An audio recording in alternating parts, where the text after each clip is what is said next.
एक था बूढ़ा आदमी। वह छोटे से शहर में अकेला रहता था। पहले अकेला नहीं था, पर धीरे धीरे सब उसे छोड़कर दूर दूर चले गए थे। वह रहता था एक पुराने, टूटे फूटे और छोटे मकान में। उसके घर में सब चीजें पुरानी थीं, खुद उसकी तरह। घर की पुरानी चीजों को वह फेंकता नहीं था, उन्हें इस्तेमाल करता रहता था, जैसे उसका छाता। छाता फट गया था। बारिश में जब बूढ़ा छाता लगाकर बाहर निकलता तो छाते के छेदों में से पानी टपकता। मोहल्ले वाले कहते, बाबा नया छाता ले लो न। बूढ़ा कहता, मेरी तरह मेरा छाता भी बूढ़ा हो गया है। यह मेरा दोस्त है, इसे कैसे फेंक दूं? बूढ़े ने छेदों पर कपड़े के टुकड़े लगाकर सी दिया था। कहीं हरा, कहीं सफेद तो कहीं नीला। ऐसा विचित्र छाता तो शहर में किसी के पास नहीं था। लोग उसे देखकर कहते, लो आ गया बूढ़े छाते वाला बूढ़ा। सब उस पर हंसते तो बदले में बूढ़ा भी हंस देता। कहता, हंसते रहा करो, हंसने से सेहत ठीक रहती है। एक दिन की बात है, बारिश हो रही थी। बूढ़ा छाता लगाकर निकला। छाते में से पानी की बूंदें टप टप टपक रही थीं। वह भीग गया, एकदम बेकार। बूढ़े ने कहा और गुस्से से छाते को एक झाड़ी में फेंक दिया। फिर बारिश भीगता हुआ ही रास्ते पर चल दिया, लेकिन ज्यादा दूर तक नहीं जा सका। भीगने से बदन कांपने लगा। वह एक बरामदे में बैठ गया। अब वह सोच रहा था, छेद वाला सही, पर छाते से कुछ बचाव तो होता ही था। मैंने छाते को क्यों फेंक दिया? बूढ़ा उस तरफ वापस चल दिया जहां उसने छाता फेंका था, पर छाता नहीं मिला।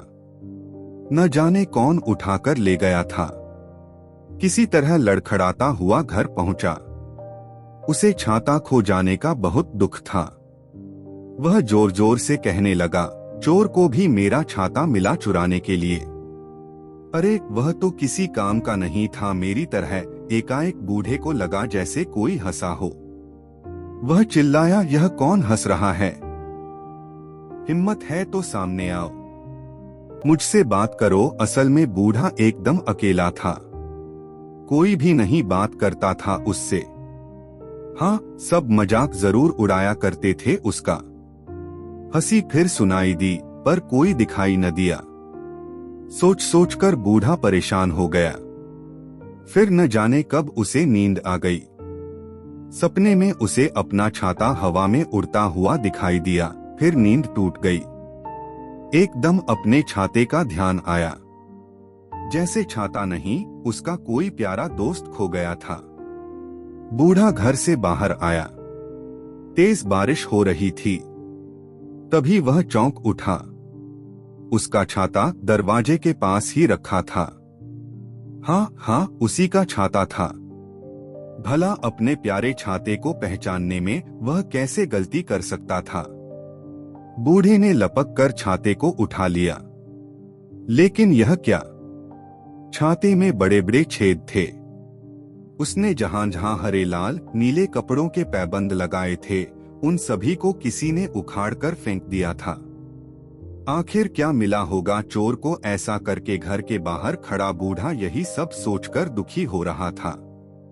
उसने छाते को कई बार खोलकर देखा, उस पर हाथ फिराया, कई बार खोला और बंद किया उसे।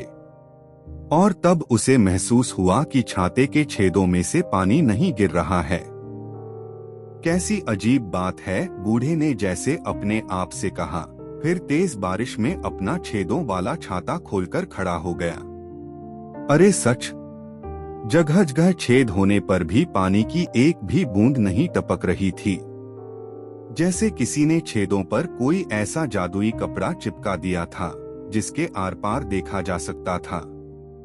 बारिश में छेदों वाला छाता लगाए खड़े बूढ़े को कई लोगों ने देखा। सबने यही समझा कि बूढ़ा सचमुच पागल हो गया है।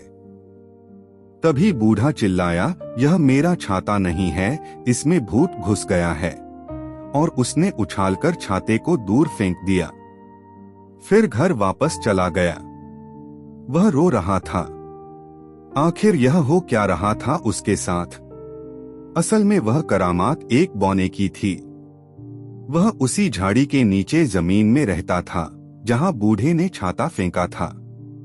बौने ने छाते के छेदों पर एक जादुई लेप लगा दिया था। इसी कारण पानी छेदों के ऊपर ही रुक जाता था।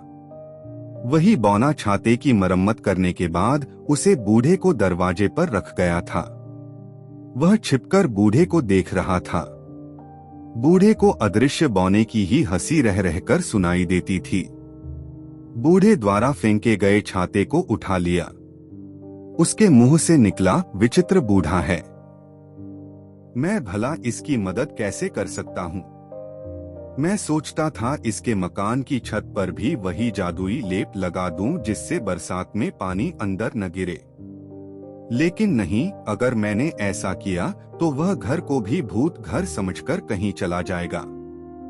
बौने ने छाते के छेदों पर लगा अपना जादुई लेप हटा दिया। फिर लाल, हरे, नीले, पीले कपड़ों के पुराने पैबंद वैसे ही लगा दिए जैसे बूढ़े ने लगा रखे थे।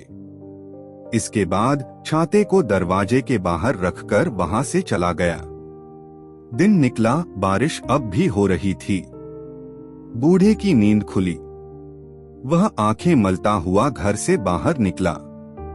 उसने छाते को देखा तो लपककर उठा लिया। हाँ, यह मेरा छाता है। पहले वाला तो पता नहीं किसका था। जरूर किसी भूत का होगा। तभी तो उसके छेदों में से बारिश का पानी नहीं टपकता था। कहते बूढ़े ने छाता लगाया और रास्ते के बीचों बीच खड़ा हो गया। छाते के छेदों में से होकर पानी उसके सिर और बदन पर टपकने लगा। लेकिन इस बार बूढ़े ने छाते को बेकार नहीं कहा। उसे फेंका भी नहीं। वह खुशी से चीख रहा था, मेरा छाता मिल गया, मेरा छाता मिल गया।